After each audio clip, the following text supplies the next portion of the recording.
Hello दोस्तों, आज हमारे पॉडकास्ट के मेहमान है किलविश यादव के बहुत बड़े फैन किलविश यादव। इनके यूट्यूब पर 5 मिलियन सब्सक्राइबर है। तो आइए जानते हैं इनके बारे में। अच्छा सर, ये आपका जो चश्मा है बहुत कूल है। आई फ्लू आ गया तो अब मास्क लगाने का जमाना गया, अब चश्मा लगाने का जमाना आ गया। पहले पहना था एक दूसरे से मिलने पर कोरोना में, अब आई फ्लू आ गया तो एक दूसरे से नजरें मिलाना भी पाप हो गया। मतलब आपकी गर्लफ्रेंड है? तो सर आपकी गर्लफ्रेंड के बारे में बताइए। वो ना मेरी दोस्त थी, एलएलबी कर रही थी, तो मैंने सोचा कि उसे उसके स्टाइल में प्रपोज किया जाए।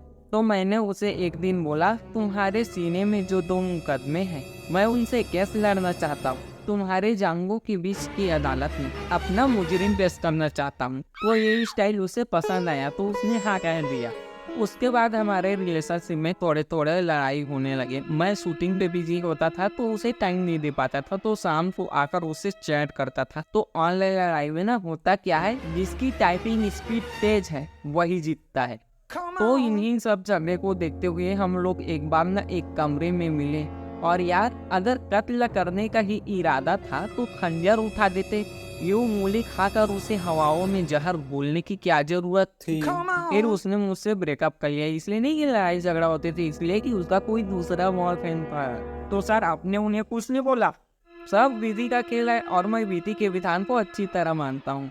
जैसे कि महाराष्ट्र के पास दारू है लेकिन उसमें डालने के लिए पानी नहीं है, बिहार के पास पानी है लेकिन उसमें डालने के लिए दारू नहीं है, राजस्थान के पास दोनों है लेकिन परमिट नहीं है, और हमारे पास सब है लेकिन सावन चल रहा है। छोड़िए सर, आप अपनी यूट्यूब जर्नी के बारे में बताइए कि आपने कैसे यूट्यूब वीडियो बनाना चालू किया। मेरे पिताजी ना मुझे हमेशा गधा बोलते थे और मैं भी अपने आप को गधा मानने लगा। तो मैं ना एक बिजनेसमैन के पास उसका असिस्टेंट था, और वो बिजनेसमैन की ना एक बेटी थी, लेकिन वो बहुत बेवकूफ थी। वो बिजनेसमैन अपनी बेटी को हमेशा बोलता था कि तुम्हारी शादी एक दिन गधे से ही कराऊंगा। तो इसी आस में मैं वहाँ पर था, लेकिन उस बिजनेसमैन ने अपनी बेटी की शादी दूसरे तरफ कर दी। तो मैंने भी वहाँ से नौकरी छोड़ दी। उसके बाद मैं बेरोजगार था। तब मैंने यूट्यूब पर एक दिन किलविश यादव की वीडियो देखी और उससे इंस्पायर होकर मैं भी वीडियो बनाने लगा। तो उस लड़की के बाद आपको आपकी गर्लफ्रेंड कैसे मिली? एक दिन मैंने ना एक बहुत ही खूबसूरत लंबी लड़की देखी। मैंने उससे बोला कि तुम उससे दोस्ती करोगी? तो वो बोली कि मेरी सगाई हो गई है। तो मैंने कहा अच्छा तो ठीक है, बहन बनकर अपनी किसी सहेली से बात करवा दो। तो मेरी गर्लफ्रेंड को उसी ने सेट कराया था। तो आपको लंबी लड़की पसंद है, आप लंबे हो तो? हाँ, मैं भी लंबा हूँ किलविश भाई जैसा, तो मैं भी बहुत लंबे लंबे लोगों को पसंद करता हूँ। मैं तो लोगों को लंबे होने की टिप्स से देते रहता हूँ। एक बार क्या हुआ कि मेरी वीडियो की ना जंगल में शूटिंग चल रही थी, तो वहाँ पर मैंने देखा कि एक पेड़ में सांप लटक रहा है। तो मैंने कहा, अरे भाई ऐसे लटकने से हाइट नहीं बढ़ती, मम्मी को बोलो कॉम्प्लेन पिलाए। अच्छा सर, आपसे एक पर्सनल सवाल, यूट्यूब से जो पैसा आता है उसे आप क्या करते हो? हाँ, अभी नया घर लेने की सोच रहा हूँ। लोकेशन देखकर नहीं, पड़ोसन देखकर, मैं पड़ोसन देखकर घर लेता हूँ। अच्छा सर, आप बहुत बड़े यूट्यूबर हो, तो किसी न किसी लड़की का तो रिश्ता आपके लिए आता होगा। हाँ, एक बार लड़की वाले देखने आए थे, तो वो बता रहे थे कि उनकी लड़की स्कूल में वाद विवाद प्रतियोगिता जीती है। तो मैंने बोला, अरे भाई सीधा बोलो ना, लड़की झगड़ा करने में माहिर है। तो मैंने इनकार कर दिया। अच्छा सर, स्कूल से याद आया, आपकी स्कूल लाइफ कैसी थी? स्कूल में यार मैं बहुत टैलेंटेड था। एक बार टीचर ने मुझसे कहा, मैं हिंदी में बोलता हूँ, तुम उसका इंग्लिश अनुवाद करो। तो टीचर ने कहा, बसंत ने मुझे धक्का मारा, तो मैंने तुरंत जवाब दिया, बसंत पंचमी। तो सर आपको इंग्लिश पसंद है? इंग्लिश से मुझे बहुत प्यार है। हाँ, थोड़ी महंगी है लेकिन जब चढ़ती है तो मजा बहुत आता है।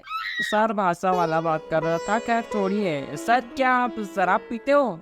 हाँ पीता हूँ और पिलाता भी हूँ। एक बार ना मैंने अपने दोस्त को दारू दी तो वो पीते पीते मर गया। मतलब लोकल दारू थी। नहीं, मैंने तो ब्रांडेड दारू दी थी, उसका लीवर ही लो कर रहा होगा। मैं अपने दोस्तों को हमेशा ब्रांडेड दारू ही देता हूँ, और ये चीज से मुझे एक चीज का पता चला कि आदमी चाहे कितना भी अनपढ़ हो, वो दारू के पैक ऐसे बनाएगा जैसे कि प्रयोगशाला में बहुत बड़ा साइंटिस्ट हो। अच्छा सर, आप इस पॉडकास्ट के माध्यम से किसी को कुछ कहना चाहोगे, आपके सब्सक्राइबर, हेटर्स या कोई और को? नहीं, मैं कुछ नहीं कहना चाहूँगा। हाँ, लेकिन मैं टूथपेस्ट बनाने वाली कंपनी कुछ कहना चाहता हूँ जैसे कि आपने टूथपेस्ट को नमक फ्लेवर बनाया, नींबू फ्लेवर बनाया, चारकोल फ्लेवर बनाया, उसी तरह अगर एल्कोहल फ्लेवर बना देते तो सुबह सुबह मजा ही आ जाता। वैसे सर, यूट्यूब के अलावा आपका कोई और सपना है? मैं एक होटल बनाना चाहता हूँ जहाँ लड़कियाँ ही लड़कियाँ हो और वो लड़कियाँ कस्टमर से पूछेंगी मेरे बापू ने खाना खाया। अच्छा सर, हमने आपके हेटर्स के कुछ वीडियो देखे, वो गाड़ी में बैठकर आपको गाली दे रहे थे, उन्हें आप कुछ रिप्लाई देना चाहोगे? हाँ, बस यही कहना चाहूँगा कि जिस गाड़ी में तुम बैठकर मजे ले रहे हो ना, उसके हमने कलश पहले जलाकर काली कर दी है। वो तो आप मैं गाड़ी इसलिए नहीं चलाता क्योंकि पॉल्यूशन फैलता है। तब तो सर आप पटाखे भी नहीं फोड़ते होंगे? नहीं फोड़ता हूँ, इस बार तो ये बगल से मैं पटाखे ले जाऊंगा। पर बगल वाला तो गर्ल्स हॉस्टल है। ये गर्ल्स हॉस्टल है, मुझे नहीं पता था। जब मैं छोटा था तो मेरे पापा मुझे लेकर गुजरते थे तो बोलते थे यहाँ एक से बढ़कर एक पटाखे हैं, तो मुझे लगा कि वही पटाखे होंगे। अच्छा, तो इसीलिए पटाखे वाली बात मैंने अपने मम्मी को बताई तो मम्मी ने पापा को पीटा था। ओह माय गॉड, पापा धोखा। लेकिन मैं ऐसा नहीं हूँ, मैं सबको सम्मान देता हूँ। जी सर, सम्मान के बदले सम्मान मिलता है। हाँ, हमारे घर के बगल में एक कपल रहते हैं, तो उसकी पत्नी हमेशा अपने पति की पैर छूती है, तो उसका पति अपनी पत्नी के पैरों को रात को अपने कंधे पर रखता है। लेकिन उस कपल का एक बच्चा है जो बहुत ही गधा है, टीचर से बहुत मार खाता है। अच्छा, टीचर से मुझे याद आया, अभी अभी चेन्नई में एक छात्र को एक टीचर ने थप्पड़ मारा तो टीचर को 50,000 का जुर्माना लगा। अरे यार, अगर ये सुविधा हमारे जमाने में होती तो मैं भी 2-2.5 करोड़ का मालिक होता। अच्छा सर, आखिरी सवाल, अगर यूट्यूब बंद हो जाए तो आप क्या करोगे? अब लड़की तो मुझसे पटी नहीं, तो यूट्यूब बंद होने के बाद मैं भजन सीखूंगा ताकि कम से कम भजन के बहाने मेरे मोहल्ले की औरतें मेरे आसपास रहें। अच्छा तो सर, ये पॉडकास्ट यहीं खत्म करते हैं।